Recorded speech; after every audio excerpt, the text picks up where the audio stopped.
right, greetings. Welcome in. Bettor's Last Stand here, episode number 65. Back in the studio here, the Pine Room studio, after doing a radio version of the show last week because of other demands. We were over at Belmont Brew Works last week for a regular podcast, so we're kind of backed up, and our schedule was just backlogged, I guess, so to speak. So we weren't able to get into the studio to do Bettor's Last Stand last week, but hopefully you listen to it on the audio that Jub put up on the Pine Room Studios YouTube page and Spotify and all the other podcasting platforms where we had the taped show from the radio on the Watchdog, and we did our final hour Bettor's Last Stand style. So hopefully you're able to check that out and get a few of the winners that we had, just recapping a few things from the past few weeks as I'm flying solo here. Christmas decorations, place is looking good. Coach out, getting ready for a family Christmas party. Chris on the move, like always, women's basketball or girls basketball, Wheeling Park. So I'm flying solo today, but that's okay. We got a pretty much a abbreviated show, so to speak. We're not going to go through every bowl game like we did on the radio, but we're going to go through some of the ones that are this weekend. And we got Sam in the back half of the program too, just to talk about some sports stuff, some off-season racing things, and his observations about the Pirates and the Shohei Ohtani situation and various other sports-related things. We were up about just under 2 units last week, about plus 170. Over the last 2 weeks, we were plus 880 overall. So small profits for the last couple of weeks for us. Nothing great, but nothing terrible. We're in the positive, so that's always a good thing. We were up 10 units. Going back 3 weeks, we're up over about 10 units total. So not bad. Up 45 in November. If you didn't hear that yet, we were up 45 units in November, which is a really strong month. We were 17-10-1 in our college football futures, plus $6 on that. So that's pretty good. Strong performance there. Not as good as I'd hoped for. Not quite as good as last year, but strong nonetheless. 2-4 so far in the NFL futures though. So we're not off to a great start there. Somehow I'm fortunate enough to be 2-0. Chris and Coach struggling, getting going a little bit, but I'm sure they'll pick it up a little bit. Coach 1-3 last week in his football picks, pro football. We didn't have any college games last week. He was 0-1 in his best bets. Chris had no plays last week. I was 7-5 last week, plus $3 on the units. I was up 3 units overall. Best bet though was not good. Ravens and Rams. I'll be the first to tell you. I knew early on in that game I was in big trouble there. So that was definitely not one of my better picks. Overall, best bets on the season, 14-9 for myself. Coach 6-15. Chris 11-6-1. College football bowl week starting out this weekend, so we got a giant card. We got 3 programs on Saturday as well, so lots to talk about from a bowl game perspective. A few things in the industry news. Sport Radar and Tennis Data Innovations announced a new agreement with the ATP for global data and streaming rights for betting. Tennis, second most popular sport as far as betting goes in the entire world, behind only soccer. And the audience estimated to be about 1.6 billion people are watching and wagering on tennis. 90,000 matches are going to be offered per year with this new partnership, and bettors wagered over $182 million or $182 billion, B with a B, last year on tennis alone, which is pretty impressive. Hard Rock, Florida, opened up the Seminole Casino down in Florida. The app went live last week. We talked about it a little bit on the radio. That's going to be a huge market. Florida will be already taking gigantic bets in the brick and mortar places down there, and now you add the apps on, so the market share for Florida is going to pretty much crush everybody, but maybe New York and then eventually California. Those are going to be the big ones. Texas, of course, waiting on that one as well. Just a few other notes, NFL-wise. NFL teams down 14 points with under 3 minutes left in the game were a ridiculous 0-767 prior to Monday Night Football's Titans come from behind win over the Dolphins, a 28-27 victory for the Titans. What was the Dolphins and under turns into the Titans and over in less than 3 minutes, about 2 minutes 48 seconds or so. You went from having a really good night to a really bad one, or you went from having a really bad night to a really good one, depending on your perspective. Chargers win total has been under the past 5 seasons. They locked that up with another disappointing defeat this past week. Justin Herbert now out for the season, so they are in serious trouble. Monday Night Football, 13-5 run to the under, but over the last 3 weeks, we've had 3 overs, so maybe that's starting to adjust a little bit. Couple of bad beats to go over. Army-Navy, if you had the game under 27.5, if you bet it late, you really had a bad one there as Army takes the safety late to avoid any chance of a defensive touchdown that could have given Navy a chance. It was the right play. That game finishes 17-11, so if you had it around the 28, you were pretty good. I was fortunate to bet it over 27.5, bet it right up against kickoff. So I bet over 27.5. I had no business going over, but I'll take it. It's nice to have that once in a while work in your favor.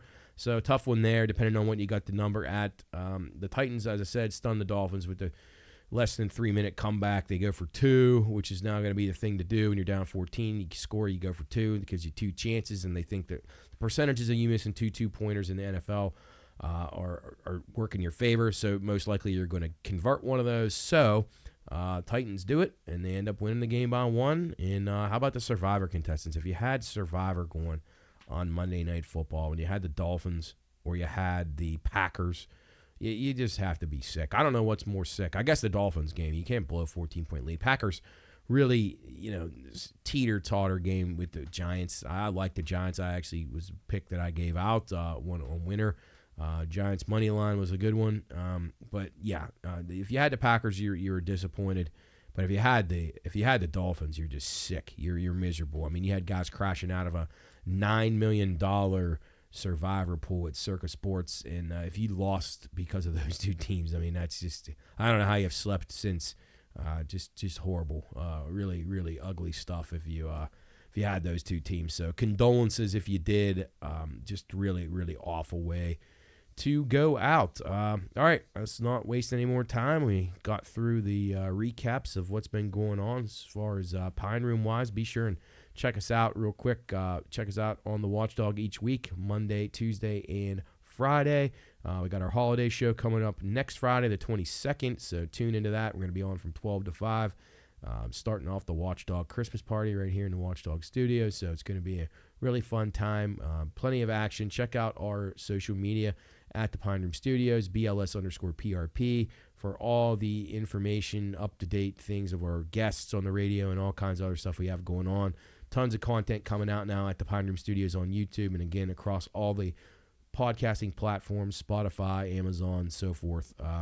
We got a lot of stuff. We've been putting out a lot of the archives of our radio shows and things like that. So good guests, good action, and really exciting stuff to check out if you have the time over the holidays. Give it a look. Anyway, back to business now. We're getting right into the bowl games here. We're going to talk about the bowl games for this week until next week's show. So we start out. We have 6 of them on Saturday, December 16th. That'll be tomorrow when you're listening to this show or watching it. Okay, so we started off with the Myrtle Beach Bowl. This is the Georgia Southern Eagles taking on the Ohio Bobcats. Now, the line right now, Ohio -1.5, but you're going to probably see Georgia Southern possibly going off as the favorite in this game. Most likely, I think you even have seen that at a few spots already. Ohio has several opt-outs. As a matter of fact, I'm looking at it right now. Georgia Southern, actually, because this sheet that I had is a couple days old. I made some notes on it, so I wanted to keep using it. Georgia Southern now up to 3.5. That's an 11 a.m. kickoff on ESPN, Myrtle Beach Bowl down at Brooks Stadium in Conway. Up to 3.5 now. Ohio opened the favorite. They've had 5 opt-outs, as I said, and some of these are very important, including their quarterback. So that's pretty. It's a pretty big, adjustment when you're bringing in a quarterback. I had Ohio a very significant favorite in this game prior to those defections, almost -2 touchdowns in this game. So I would have been on Ohio. Probably going to lean towards the under in this game. I don't have a great play on this. I don't know enough about what Ohio has on their backup, at the backup quarterback spot. Georgia Southern just doesn't intrigue me a whole lot. They just don't look very good to me on paper. So I'm going to lean towards the under in this game. I think that the points are going to be hard to come by here. I just don't see Ohio lighting up the scoreboard, and I think Ohio's defense is still very, very good, and they did not have nearly the amount of defections as they have on offense. So I'll be sticking with Ohio or the game under the total in the Myrtle Beach Bowl. A couple of things to point out here. I'm going to give you some of these service plays. I'm not going to tell you the service, but I'll tell you what I saw as far as giving them out. I saw 1 services on Georgia Southern, 3 of them on Ohio, 2 on the under, and 1 on the over, if that interests you at all. I usually try to stay away from those service plays. So if it's something I really, really like and then when service plays on it, I'll reassess. Moving on, the R&L Carriers New Orleans Bowl. This is at Caesars Superdome in New Orleans, Louisiana. It'll be the Jacksonville State Gamecocks taking on the Louisiana Raging Cajuns. Right now, the line on this game is Jacksonville -3.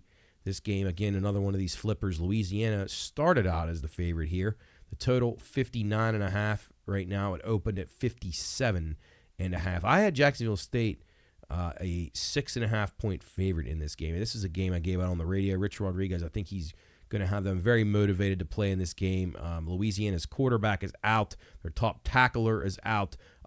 So I'm going to be going with Jacksonville State in this game. I think they'll be very, very fired up to win this bowl game for Rich Rod as he tries to make his return to high-level D1 football. I'm sure he'll be seeking a job. 4 of the services I saw on Louisiana here, just 1 on Jacksonville State, which makes me feel very good. 2 unders and 1 over from what I saw in the early newsletter releases. Moving on, it's the Avocados from Mexico Cure Bowl.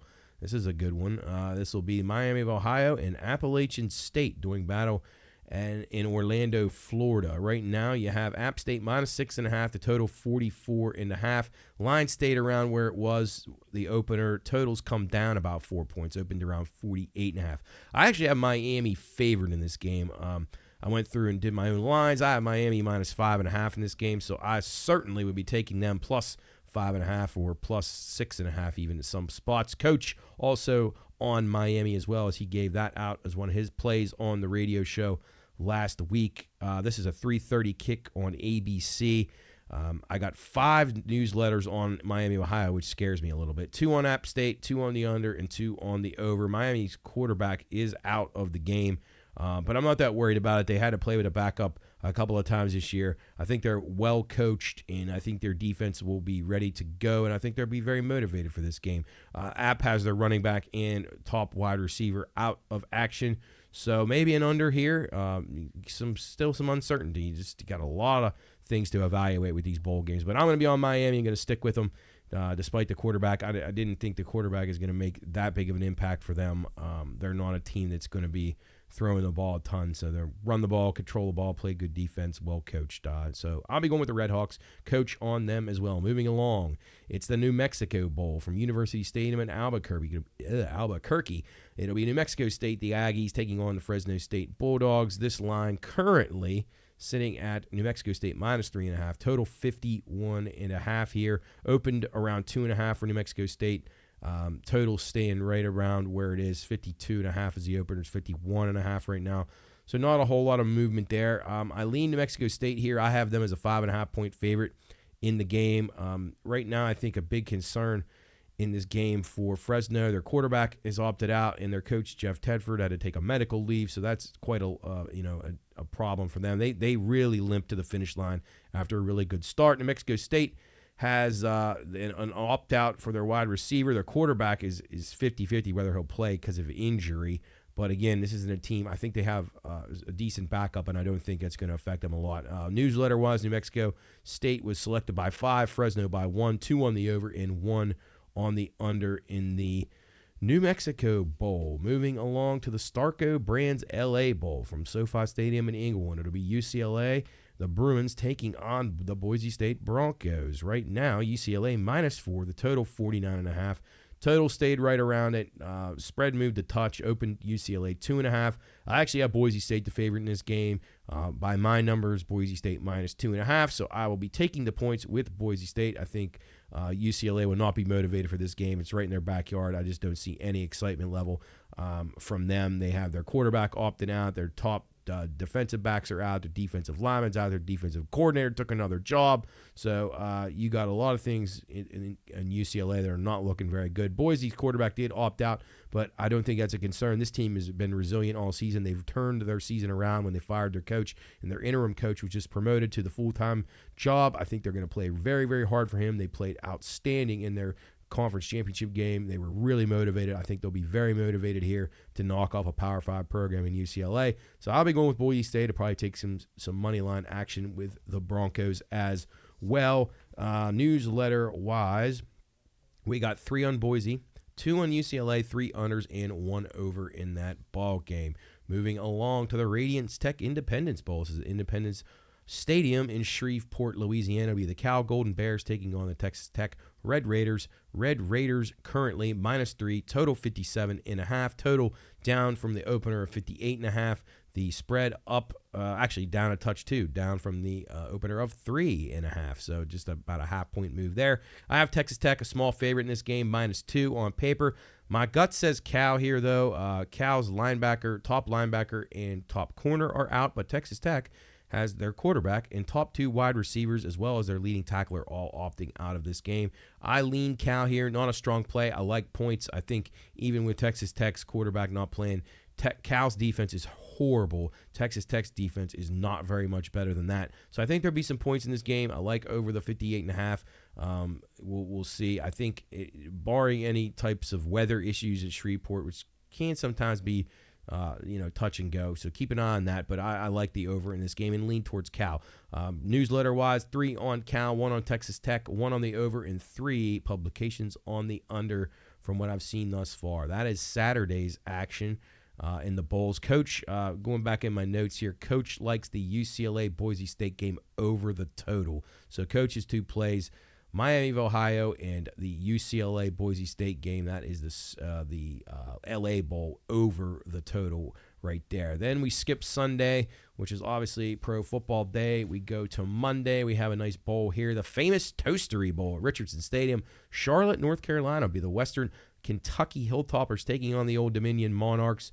Western Kentucky right now catching 2.5. Old Dominion now -2.5-point favorite in this game. This game is flipped. It was Western -1 to open. Now it's Old Dominion minus the 2.5. The total 55.5 down from the opener of 57.5. Western Kentucky has 3 starting offensive linemen out. Their top corner and their top linebacker are also opting out. Old Dominion's top wide receiver and starting safety, who's really, really good, are both out of this game as well. Coach really likes Old Dominion here. Despite those defections, he thinks Old Dominion will be incredibly motivated for this game and have a really good shot of winning it. I don't really have a play here. I want to say I would lean towards the under in this game, but I don't really have a strong feeling because with Old Dominion's top defensive player, their safety being out, this could turn into some points. So I probably will pass on this game, maybe go slightly towards Old Dominion, seeing they might be the motivated team. These teams used to be in the same conference, so they will definitely know each other. As far as the publications go, 4 on Western Kentucky, 1 on Old Dominion, 2 on the over and 2 on the under. So pretty split there in the famous Toastery Bowl. This is a new bowl. I believe that was the Bahamas Bowl way back. So, all right, so we move along to the Tuesday game. San Antonio, UTSA, Johnson's Roadrunners taking on Marshall, the Thundering Herd of Marshall in the Frisco Bowl at Toyota Stadium in Frisco. Beautiful place. UTSA up to -13-point favorite here. Marshall obviously catching the 13. The total in the game, 56.5. I really like the under in this game. One of my stronger plays. I think this Marshall is without their quarterback. A couple of their O-linemen are out. UTSA's top edge rusher is out of the game, which is one impact player for them. I think that San Antonio takes care of this game, but that line continues to drift up. I don't want to lay 14, so I will be going with the under. I just don't see Marshall being able to score many points here. I think that Marshall team total will be a play under. So I'm going under the total of 52.5 right now. It's down from the opener of 56.5. I bet it when it was 55.5. So I hope if it keeps going down, it might be tough to play, but I really don't think this game gets above 50 because I just don't think Marshall's going to be able to score. I just don't see any way they're scoring a lot of points here. So I'll be going with the under in the Frisco Bowl. Coach on UTSA, he thinks a big performance out of the Roadrunners to end it. So I would get that number as quickly as you can because it may go up significantly. And then one game on Thursday, which I didn't have a ton of notes on, but it is the Boca Raton Bowl, the roofclaim.com Boca Raton Bowl at FAU Stadium in Boca Raton, Florida, another beautiful stadium. The Frisco Stadium's awesome, and the Boca Raton Stadium is very nice. Been to both of those very nice facilities. Syracuse taking on South Florida. Syracuse right now, actually Syracuse opened a 5.5-point favorite. They're down to a 3-point favorite. The total 57.5. I think that this Coach Baber's gone for Syracuse. South Florida is really, this is a big game for their program. They've really been bad lately, and this is the best team they've had in a while. So I'm going to go with the Bulls here. I'm going to take the points with the Bulls. I think they are going to be very motivated, even though this is kind of close to home for them. I had Syracuse a 1-point favorite in this game. They're laying the 3, so I'll take the 3 with South Florida. And I like the game over, the 57.5. I think there could be some points in this game. South Florida, very, very, very subpar defense, but their offense is pretty good. So I expect them to surrender some points and score a bunch as well. So that will conclude the bowl run until next week's version of Bettor's Last Stand. So again, just recapping, South Florida and over for me in the roofclaim.com Boca Raton Bowl. I'm on the Marshall game under the total, coach on UT San Antonio in the Frisco Bowl, coach on Old Dominion in the famous Toastery Bowl on Monday, and then Saturday's bowl games. I'm on the Georgia Southern Ohio game. That is the Myrtle Beach Bowl under the total. The Jacksonville State Gamecocks, I am on them against Louisiana in the New Orleans Bowl. Coach and I are both on Miami of Ohio, catching points against App State in the Avocados for Mexico Cure Bowl. The New Mexico State and Fresno State game, I didn't really have a strong play here. I lean New Mexico State and under in that game. And then the UCLA and Boise State LA Bowl, I am on Boise, coach on the over in that game. And then finally on Saturday, rounding out Cal Golden Bears and Texas Tech in the Independence Bowl, I'm on the over in that game with a slight lean towards Cal, but I think there'll be some points scored in that one.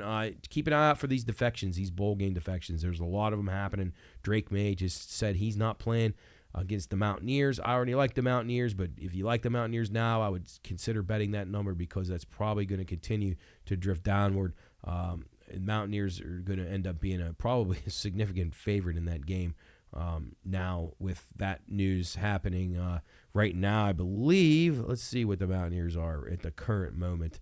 Mounties up to 5.5 now. So yeah, so that number, I said drift down, I meant drift up. At 3, they were like 3, 2.5, 3. Now it's up to 5.5. It'll probably keep going. Drake May, obviously, I don't think North Carolina was very good with him. I definitely know they're not very good without him. So I'm going to be on the Mountaineers in that game heavy. So we shall take a look and see what happens. We're going to take a break here. Bettor's Last Stand.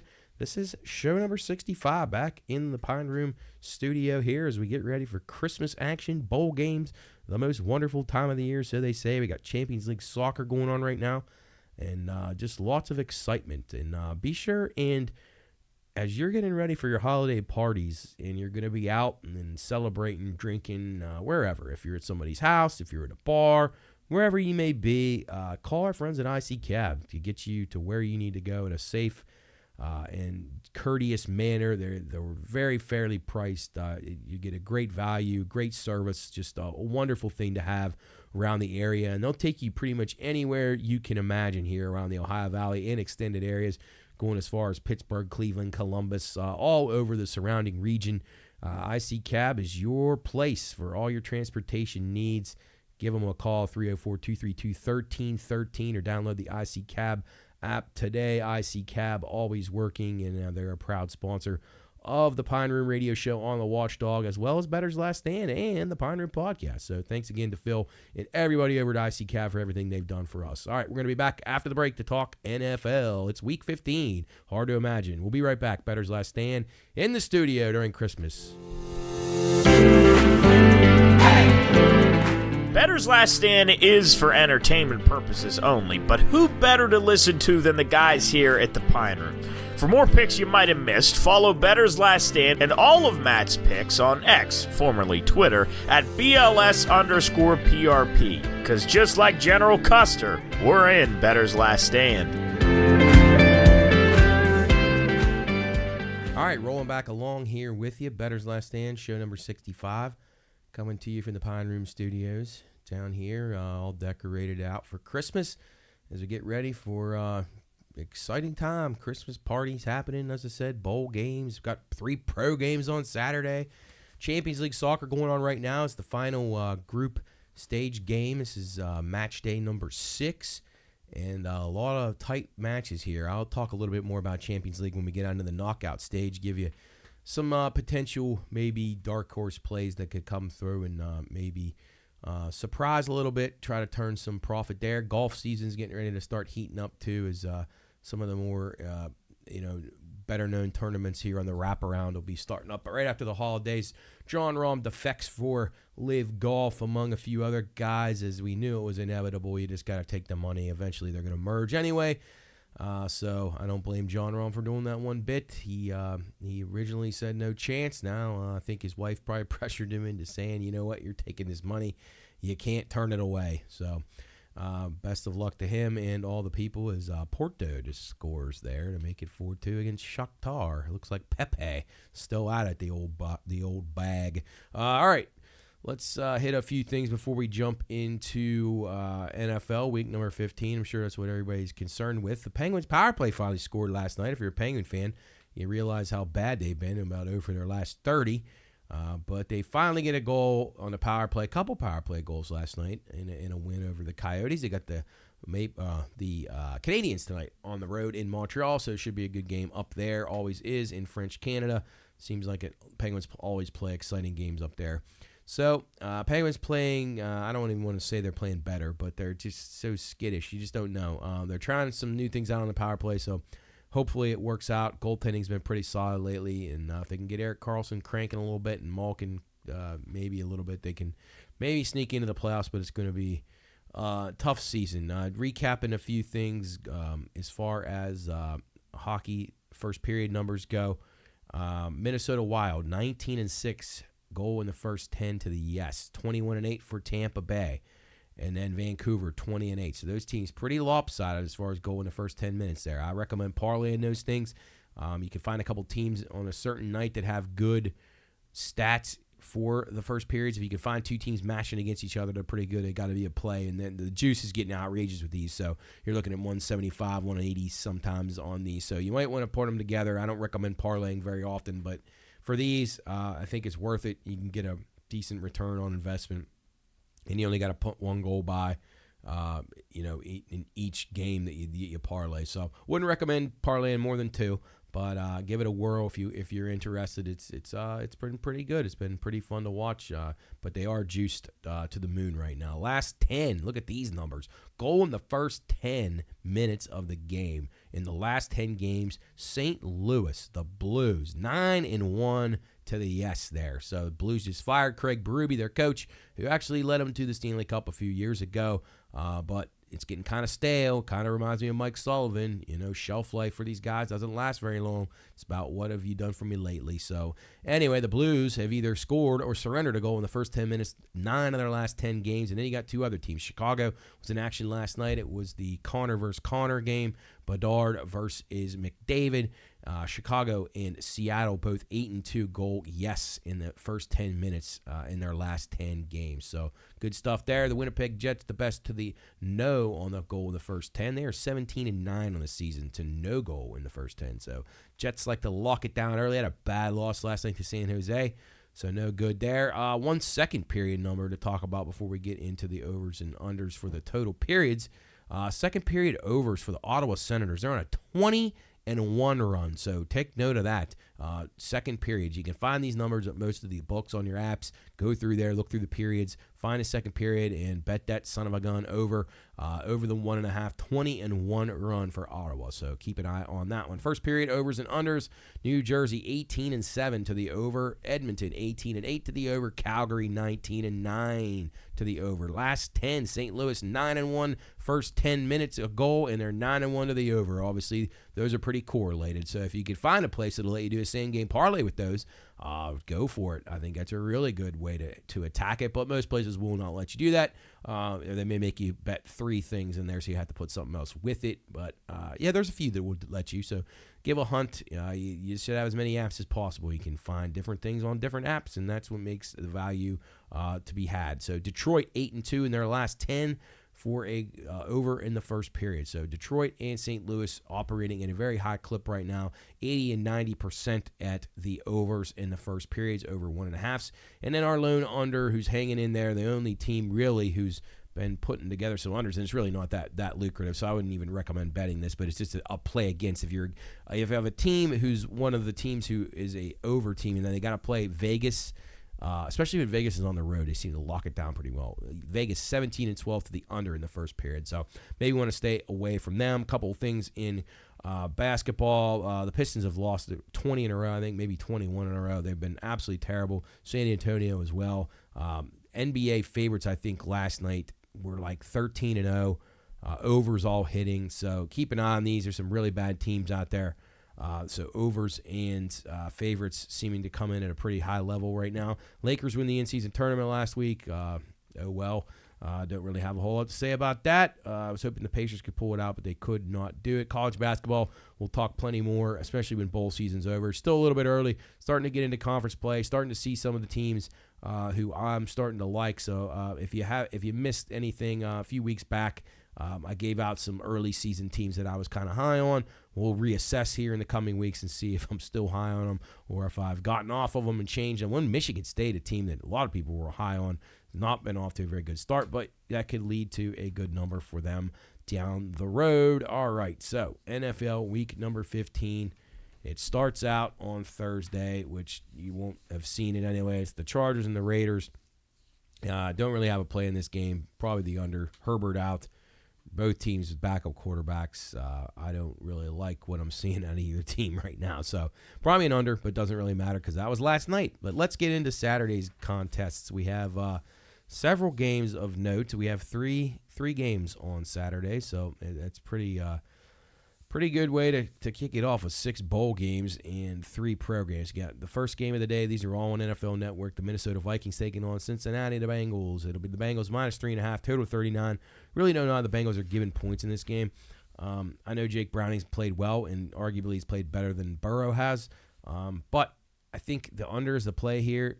Nick Mullins is going to come in for Minnesota. People have tape on him. Once they pull it out, they'll realize he's not anything special either. I like the under in this game. Vikings defense has been very good. 39 is a little too high. I will be going under in that contest. Steelers and Colts. It'll be the Colts minus 2.5, total 42. This is a 425 kick on NFL Network. This is a weird game. Steelers have lost to 2 bad teams in a row. This was a game where I really, a couple weeks ago, I was like, man, I love the Colts in this game. I'm going to play the Colts. I had it in my mind made up. But now, after Steelers have lost 2 in a row, I just can't back the Colts here. I'm leaning towards the under here. I know the Colts have had a very good record of overs. I don't have it off the top of my head, but they have played a lot of games that were high scoring. I don't think that's the case here. Now, the one thing that will change that is if TJ Watt and Alex Highsmith are both out of action here, both of them questionable. If they're out, then I don't know if the under can hold on. But if they are playing, 42 is too high here. The Steelers' pass rush alone will cause Gardner Minshew a lot of problems. The Colts will be forced to have to run the ball a lot more, and the Steelers are going to have to run it too because they got Mitch Trubisky, and it doesn't matter if they had Kenny Pickett anyway. Steelers are a mess. They're in total turmoil. This is an absolute must-win for them. Their season's on the line. Their players are ready to just, have a mutiny, especially the offensive players, those idiots.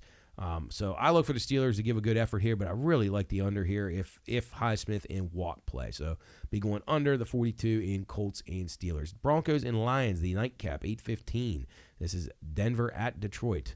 The Lions -5, the total 47.5. Denver's been playing really well. I'm not a Denver guy at all. I think Sean Payton's incredibly overrated. Russell Wilson's ready to ship, though. They played a lot better lately. Schedule's been favorable for them. They have some nice wins, so I'm going to tip my cap to them. The Lions leaking oil right now. They're just not as good as everybody thought they were. I can't say I'm surprised by this. I think they're good, but not great. I don't think they're tough enough to be able to win in the playoffs. I want to take the Lions here, coming off of a terrible effort last week against the Bears. I think that they just have enough to be able to beat Denver, so I'm going to lay the points of the Lions at home. The Lions are much better at home, although minus the Thanksgiving Day debacle.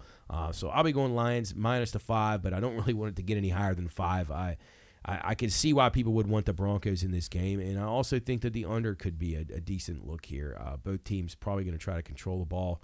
And this is a big game for both of them. So I think it'll be played very tight and very close. But I think the Lions probably be able to win this game by around a touchdown. Jumping into Sunday's card, 1 o'clock kicks in the East Coast. It'll be Atlanta at Carolina in an NFC South battle. Atlanta -3, total 35. I like the Falcons here. Carolina's just basically shut it down for the season. Falcons up, down, up, down, up, down, up, down all year long. If you can trust Desmond Ridder, oh, God, he's tough to back. But I've had him a few times. They've come through for me a couple of times, and they've collapsed for me a few other times. So I'll be leaning the Falcons here, but I don't love that play whatsoever. Bears and Browns, also 1 o'clock kick. Browns -3, total 37.5.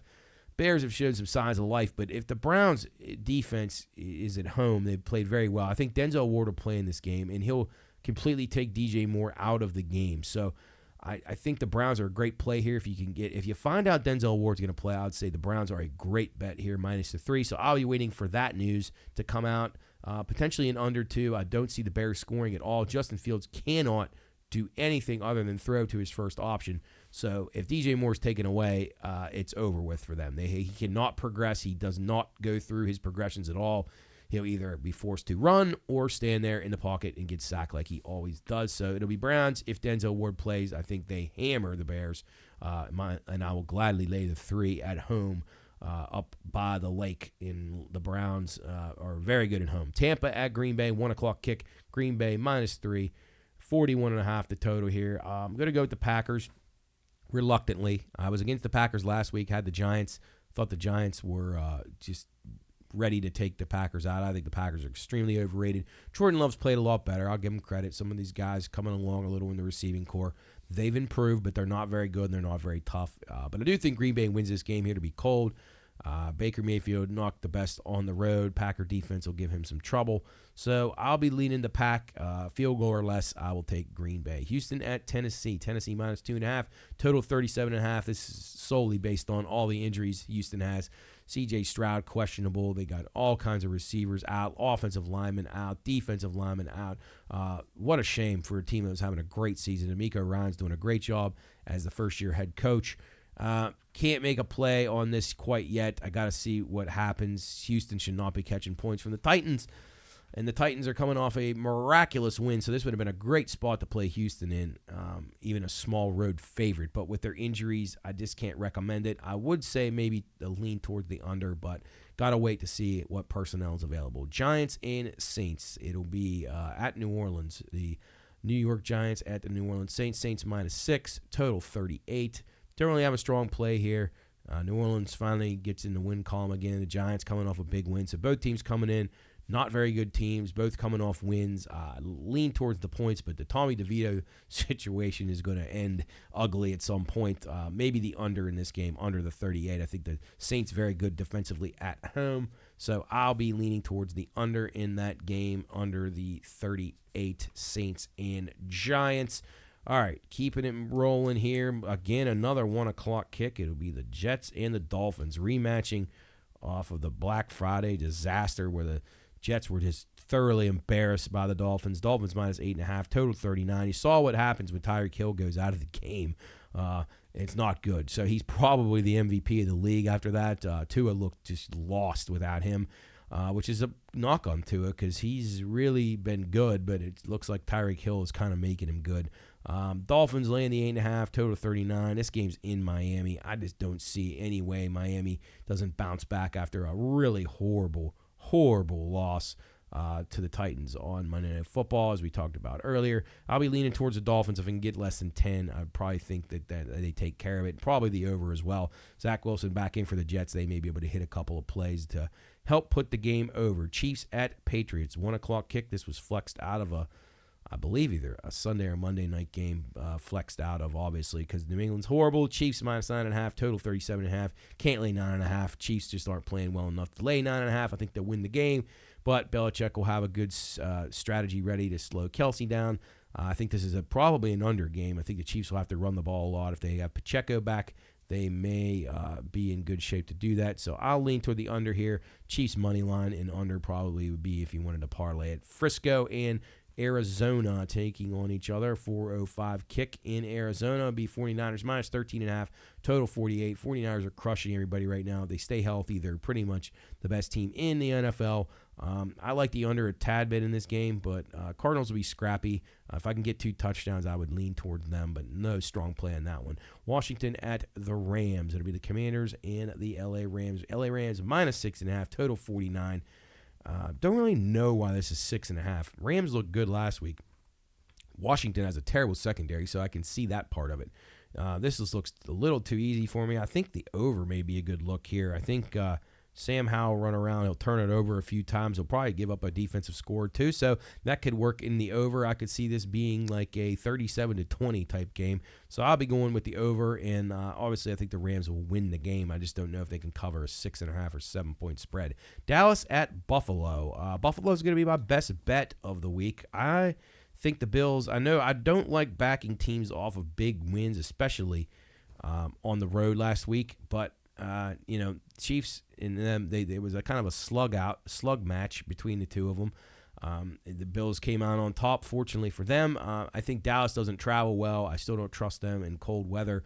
I don't trust Prescott. I don't trust McCarthy. I'll be laying the 2 with the Bills. This is telling me that people think the Bills are subpar to the Cowboys on a neutral field. The fact that they're only given 1.5 or 2 at home. I don't agree with that. I think Dallas has been really inflated. They still not beat any good teams at all until they beat Philly last week at home. They've not beat anybody on the road at all over 500, and they really only have 1 win over a 500 team, and that was Philadelphia at home. So anyway, I don't think the Cowboys travel like the Bills in this game. I think they win the game easily. And then the night game, Ravens at Jaguars. Ravens minus 3.5, total 43.5. Ravens cheat death last week. Too many drops again. Just inexcusable plays by some of the guys. Jackson continues to make stupid mistakes. He did have a good drive late. I'll give him credit for that. But Baltimore very fortunate to have won that game. This is a game that worries me here. Jacksonville's been Jekyll and Hyde. They've not been very good. They're good enough to give problems to the Ravens here. I think that their secondary is poor enough that the Ravens will be able to score points against them. I think the over is definitely in play here. I'd lean Jacksonville. I'm not going to bet Jacksonville. I obviously want the Ravens to win the game. But I think Jacksonville is very dangerous in this spot, so I cannot recommend a play on the Ravens. I lean towards the over in that one. And then Monday Night Football will be the Eagles heading out west to take on the Seahawks. Philadelphia minus 4 on the road, total 47.5. I think that's interesting. I would lean Seattle here if you can get a field goal or more. Seattle's scrappy enough. Philly's just not blowing anybody away right now. Their offense looks unimaginative. Their defense just looks okay. I think points could be in store here. Seattle will throw it around a little bit. Eagles secondary's not been very good, and if they don't get to the quarterback, it could be a long night. I think points will be there, and we'll look for the 4th straight Monday Night Football game to go over the total probably. I'll be backing Seattle slightly, and then my main play is on the over in that contest. Recapping a few things from service plays. I went through the service plays, who they liked in the bowl games for this weekend. Just a couple things too. ATS in the NFL 9-4, Dallas is 9-4, Miami 8-4, Minnesota and Philadelphia each 7-4 and 2 ATS.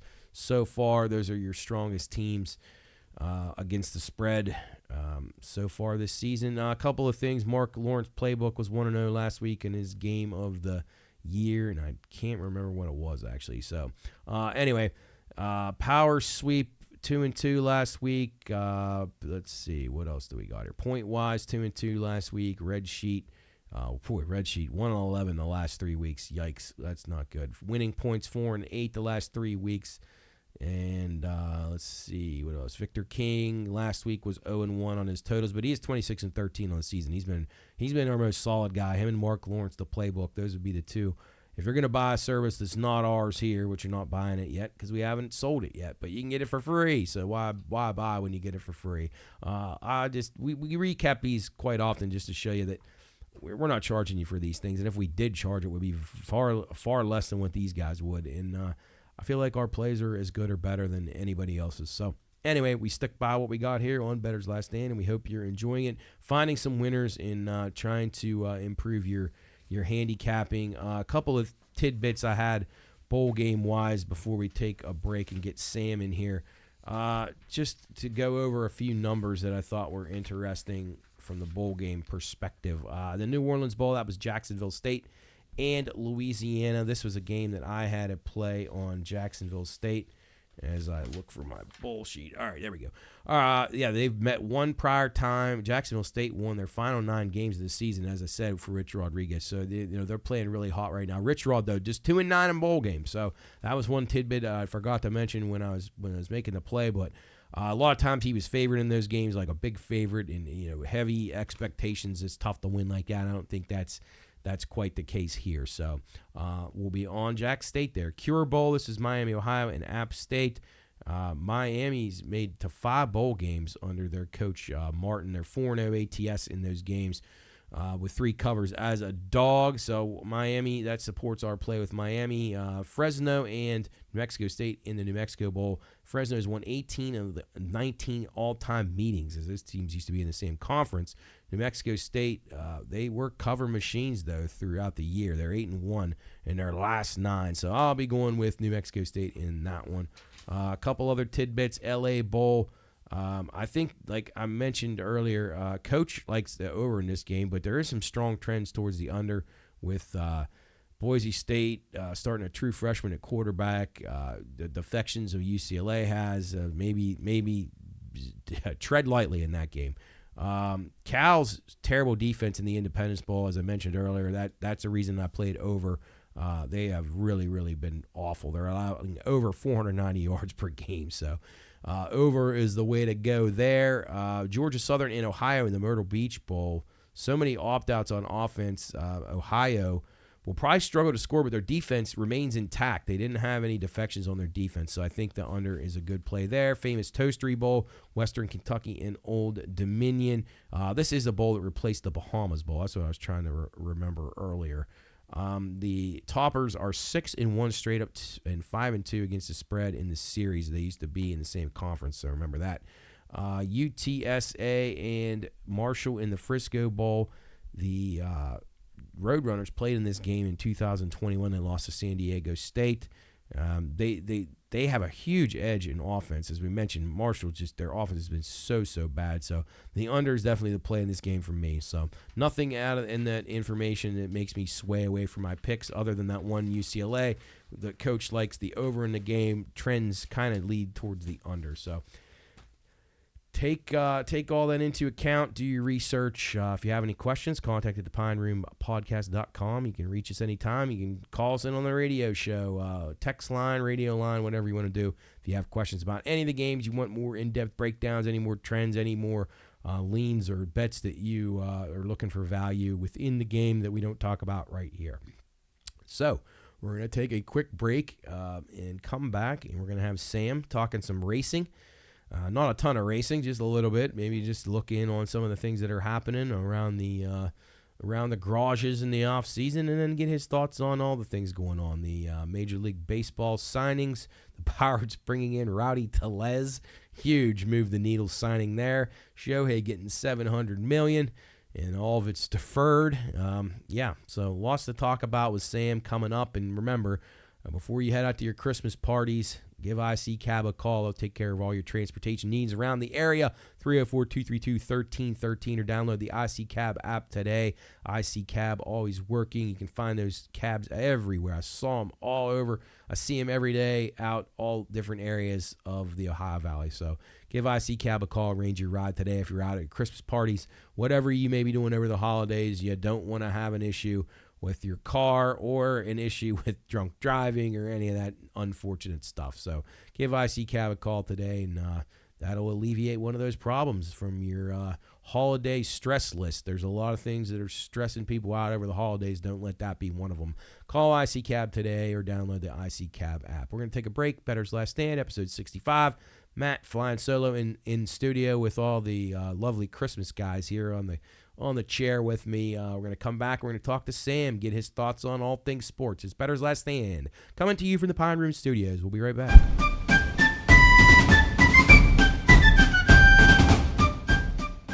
Reminder, this show is for informational and entertainment purposes only. All wagering activities should only be conducted by those 21 years of age or older and within the confines of federal, state, and local law. If you or someone you know has a gambling problem, contact 1-800-GAMBLER. That's 1-800-426-2537. All right, men, load the cannons and hold the line. You're listening to Bettor's Last Stand.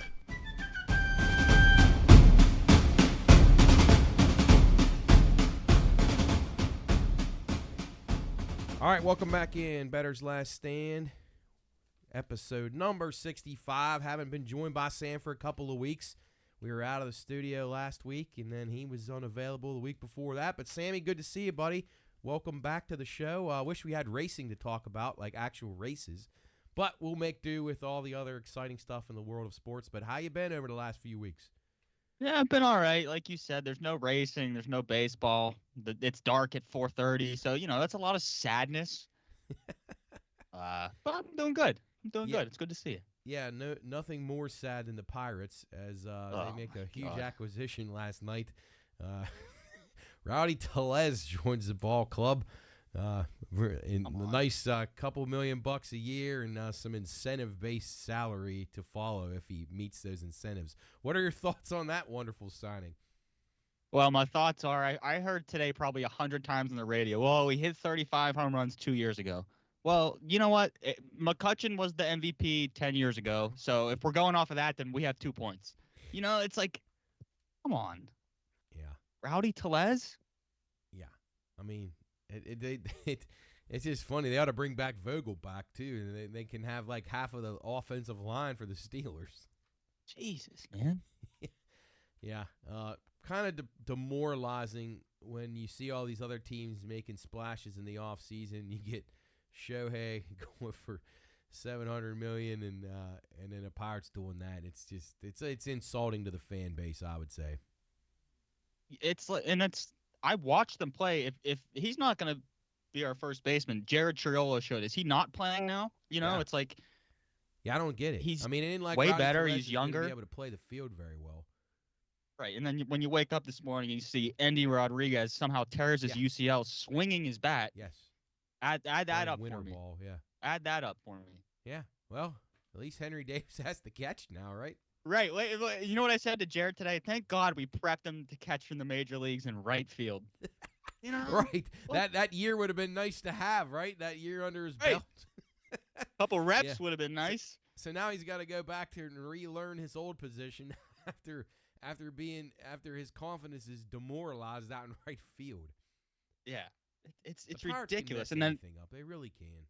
They can, and they had some scout on 93.7 I heard at work. They were like, oh, well, what's his main issue? Like, why wasn't he catching? When they say sometimes his glove is made of stone.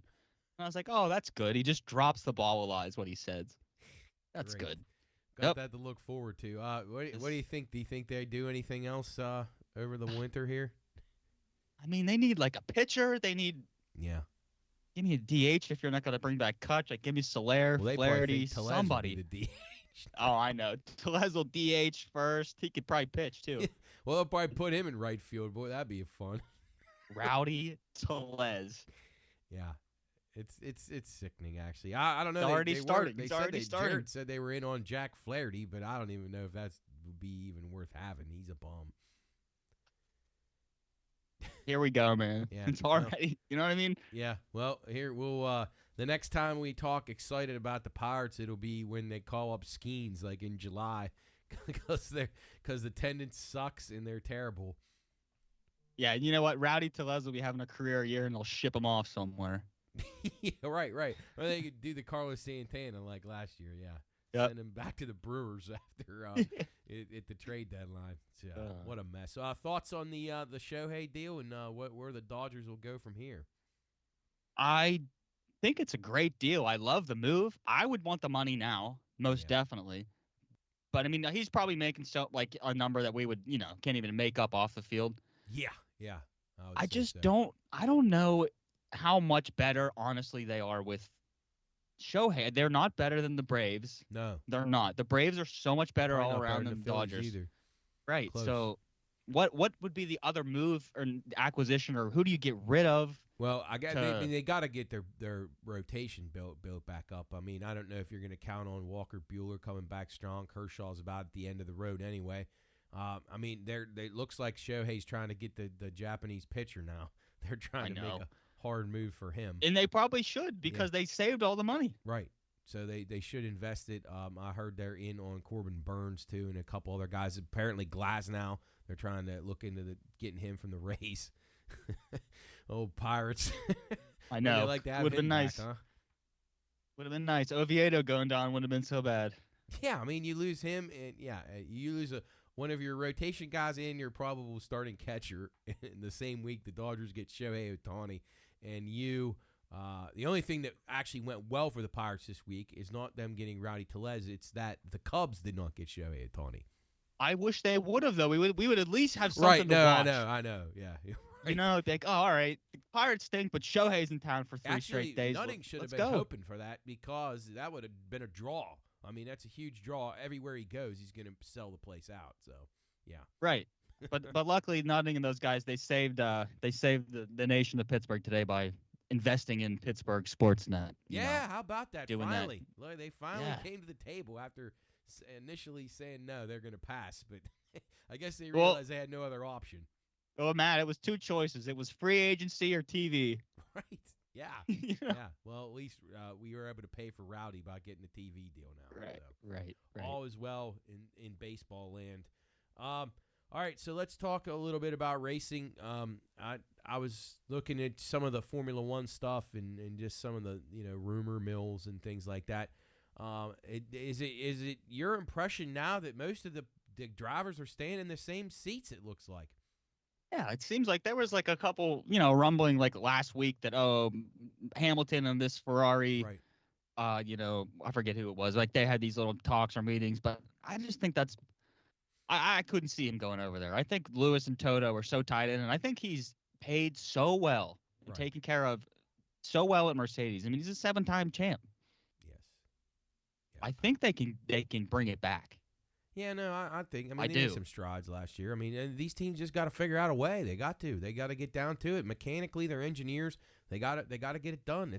And I mean, McLaren made huge strides, so they're contenders now. It's going to be interesting to see if they can take another step to try to touch Red Bull. The one thing I was disappointed is looks like we thought Lance Stroll was going to be gone, but it looks like he might be back. He's back. Yeah, it's terrible. He's back. 10th, 11th, 12th place, sealed up. It's back. Yeah, I thought we were finally done with that shit, and here we go.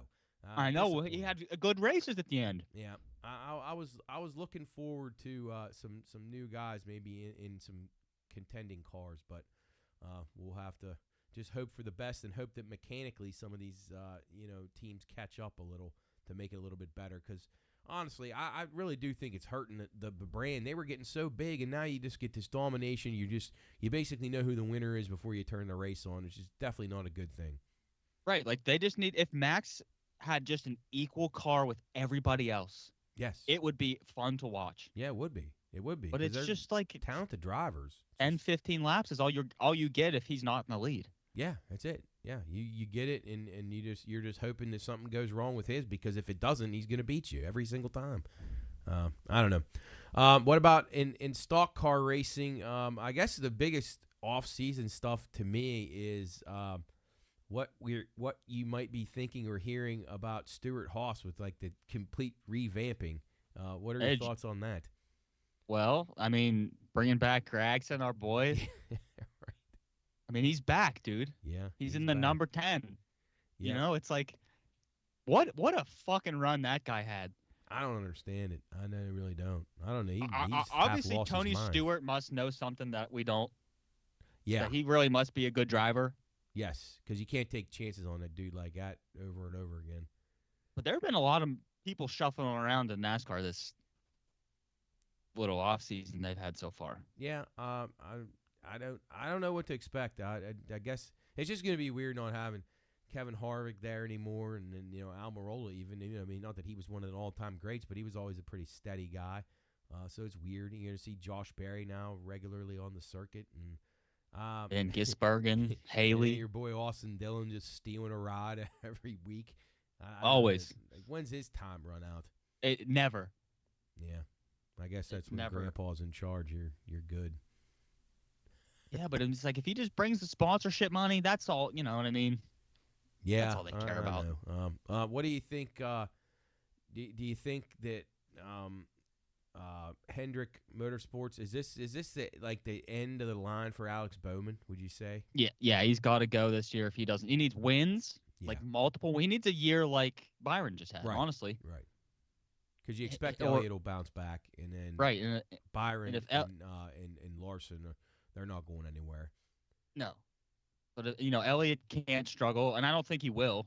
I just think he needed the year to end. He'll be laser focused, especially with his boy Blaney winning the title. That'll motivate him too. So I think he'll be laser focused. Yeah. And and I hope Blaney comes back hot too. I know. How about with Austin Cindric and his setup for Penske? I mean, I know again. There's another nepotism thing. I mean, like, you can't escape it. Like, he's probably not. I mean, he's probably untouchable. He honestly, Matt, it hasn't happened now, so I'm with you. I'm in the thinking that he is untouchable. Yeah, well, that's a shame because these cars, these teams are putting a lot of money and they have great stuff, and the guys aren't pulling their weight. So we'll talk plenty more about NASCAR as we get closer. I'm actually starved for racing action. I was talking to some people last week about it. And, like, even guys who aren't fans like us, and they're like, boy, I really miss NASCAR. When you get sick of seeing a fucking flag or a commercial on every NFL game, every single play, and you got guys dancing like idiots every play, it gets old. Yeah, I'm at the point now where I'll take a fucking 5-lap caution over these flags. Exactly. Jesus. I don't want to see George Pickens and these idiots running around acting like fools. I could do without I want to that. see Gragson go under the tires. Yeah, right. Let's get back to Chicago street race. I love it. Right. All right, let's talk a little NFL. Steelers, a mess right now. Back-to-back losses against bad teams.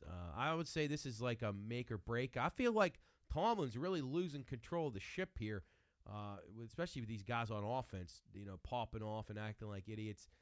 This is like almost a must-win for them, wouldn't you say? Oh, yeah, it's a must-win. I need to save my job and save my legacy that I've portrayed to all these people as a coach. Yeah. It's like weird shit's been going on for like 6 years. It really has, and he's been able to save face and keep it afloat. And now it's just like, all right, man, you're saying stuff that's just not making sense. We're not playing well. We're not getting better. No. Who else is there to point at? And they're getting criticized now by the national media, which, not that it matters, they shouldn't even listen to that. But they Steelers were just untouchable. Nobody ever talked bad about them. But now it's like, geez, they're a mess. The quarterback situation's a mess. I don't know. I mean, I originally thought this was going to be a dangerous game for them a few weeks ago, but I was considering I thought they would beat Arizona and New England. But now this is like a back to the wall type game, and the Colts aren't bad. They're playing the best backup in football too. Yeah, they are, and he's nothing to mess with. Yeah, and if Highsmith and Watt aren't like 100%, they both nursing injuries. I mean this is going to be a tricky game. I tell you, I can see you could see them starting to lose control even before, or like even right after when they fired Canada. You could see like the boat starting to take on water. Like the guys were fighting with each other, and it just doesn't seem like Steeler football. No, it doesn't. And then, like, our wideouts they're still divas. Yeah. They're ridiculous, man. Yeah, they're not AB. Like, go ahead and be an all-pro and be the best receiver in, like, the modern era since Randy Moss, and then you can act like an asshole. But none of you guys are that, so just stop. No, And it's like Deontay Johnson I swear, he's the only wide receiver I've seen in NFL history that catches the ball and his first step is typically backwards. Backwards, always. It's funny you say that because I noticed that too. It's literally he literally sometimes will catch the ball past the first down marker and go behind it. I've never seen a guy do it more than him. It's bizarre. All the time. Yeah. It's like he needs to take a step back and be able to decipher what's going on. Yeah, like it's that one one thing at a if he's time. Tyreek Hill, but he's not. No, it's nothing close. Yeah.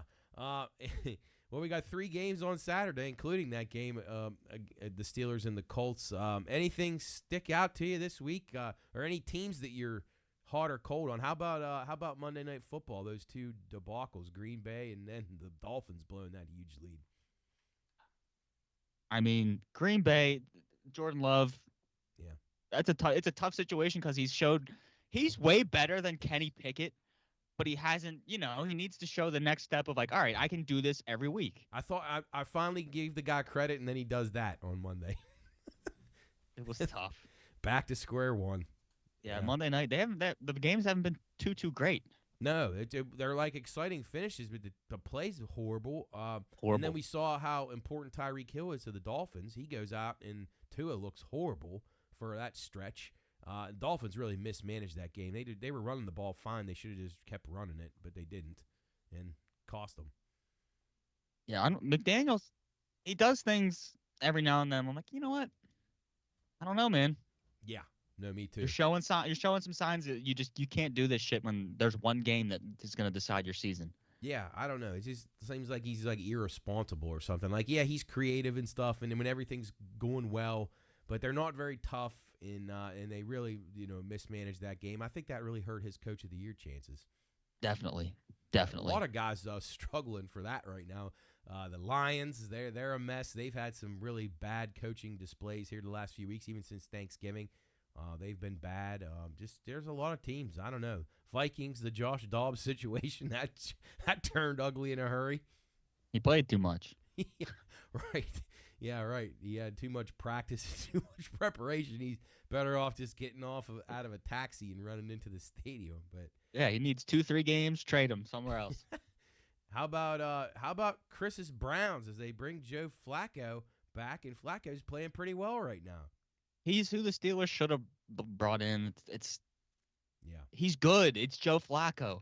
Yeah. He's just a consistent. He's way better than our quarterbacks. That's the whole thing. He's way better than any option we have. Yeah, he's unflappable too. If he gets good line protection, the guy's always been solid. So, I think the Browns. I was concerned about when they lost to Sean, but now I'm not certain that they're not better with Flacco. Nah, they're better with Flacco. Deshaun's thinking too much, and he just doesn't know what's going on. How about the Chiefs? What do you think their biggest issue is, other than Kadarius Toney and the wide receivers all suck? I don't know.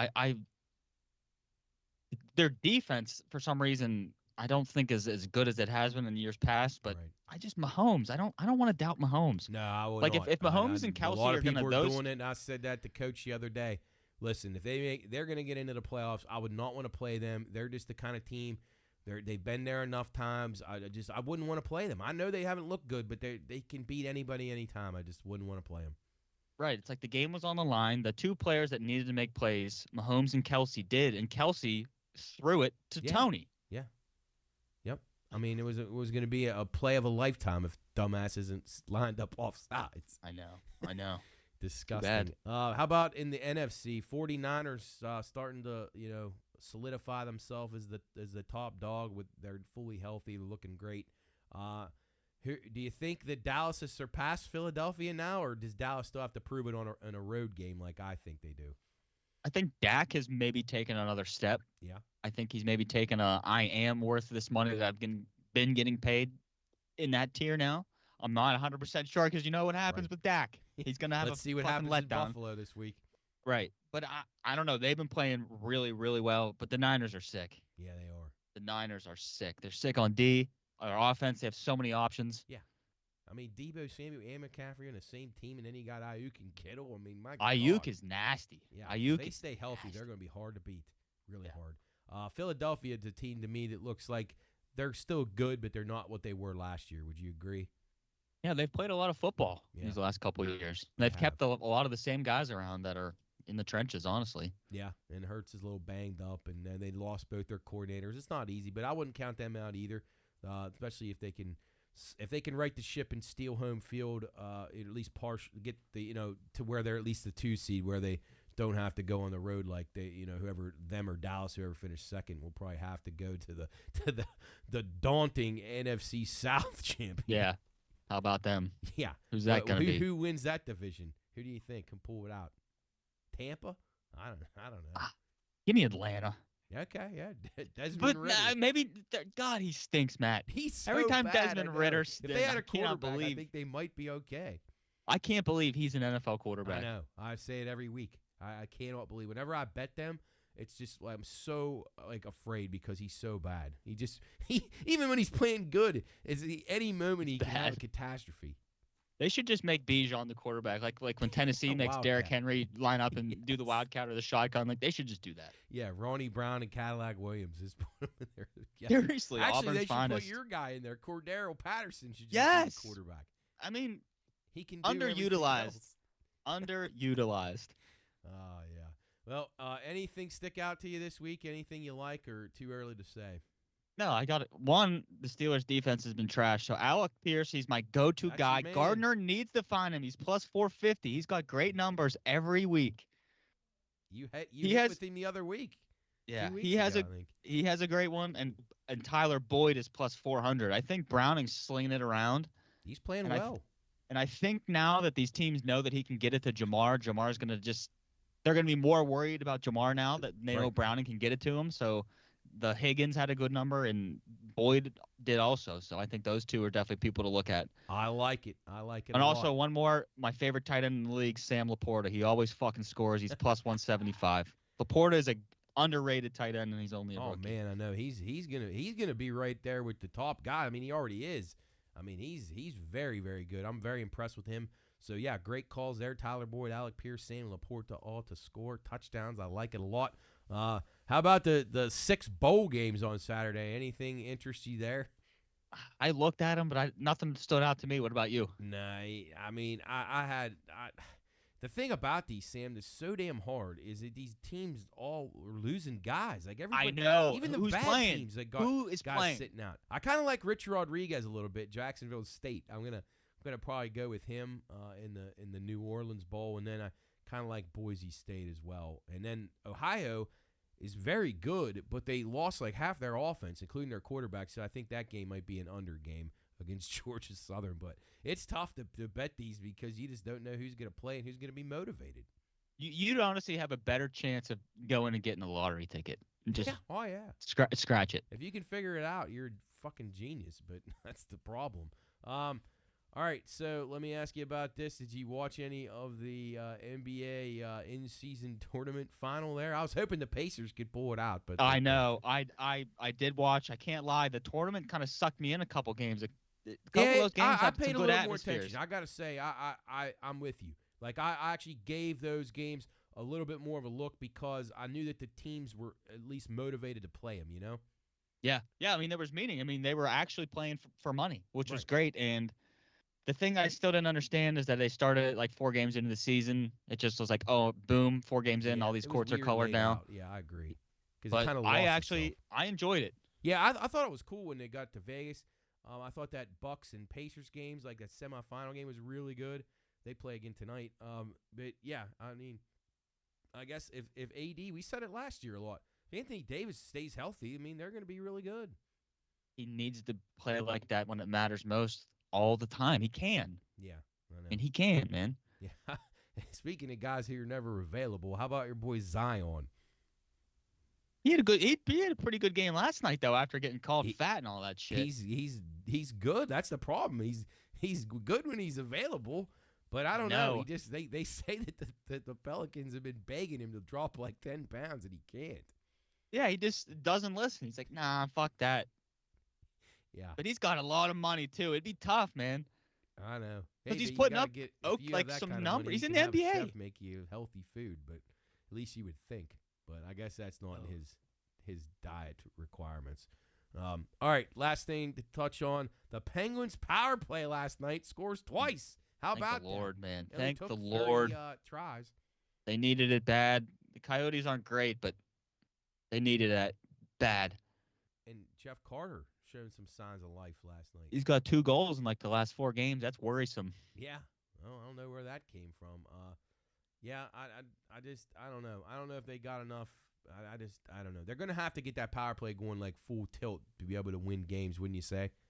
Yeah, they have to. I mean, Carlson needs to be playing a little better. I need to see everybody needs to be playing better except Crosby. Crosby's sick. He's always been the number one guy. I think him and Letang have both played very well this year.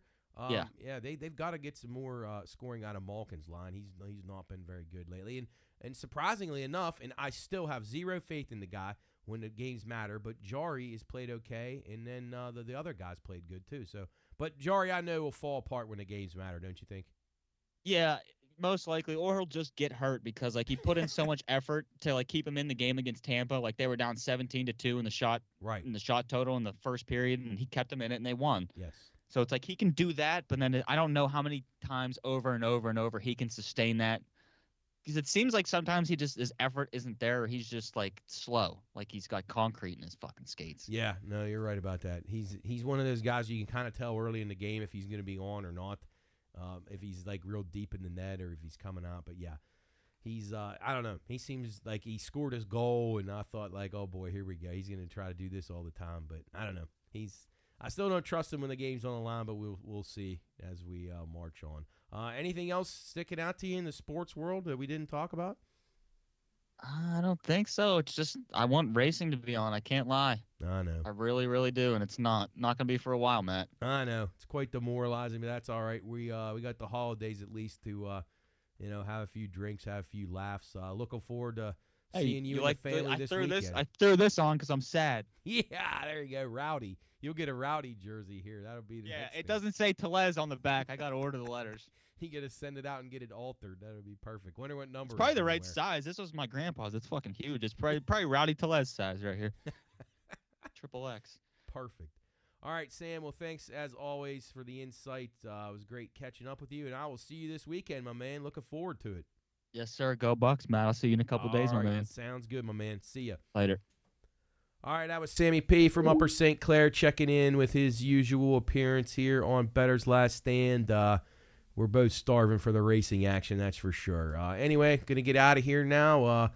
Heading into a busy weekend, bowl games, pro football, all kinds of stuff. So we'll check back with you next week on Bettor's Last Stand. If you don't get enough of the Pine Room, check us out on the radio. If you have not gotten in a habit of turning it on at your workplace or when you're driving around, give us a chance there. 12 to 3 on Tuesday and Friday and 2 to 3 on Mondays. And we're actually got a special 5-hour show next Friday the 22nd. So a week from today when you're listening, you can check us out on the Watchdog. Thanks again to our Watchdog team, Kayleen and Howard and Rocky and Lola and Bobby. And just everybody's been so great to us at the Watchdog. We're really proud to be a part of the team and look forward to continuing to do good work there. So check us out on the radio. Check us out on the internet, anywhere you can find podcasts, and on YouTube as well at the Pine Room Studios. At the Pine Room Studios on social media, BLS_PRP. I put all these picks up. We put all the bowl game picks up last week, and we'll continue to fine-tune those as we get closer to the games with all the opt-outs and other things. So keep up on the information.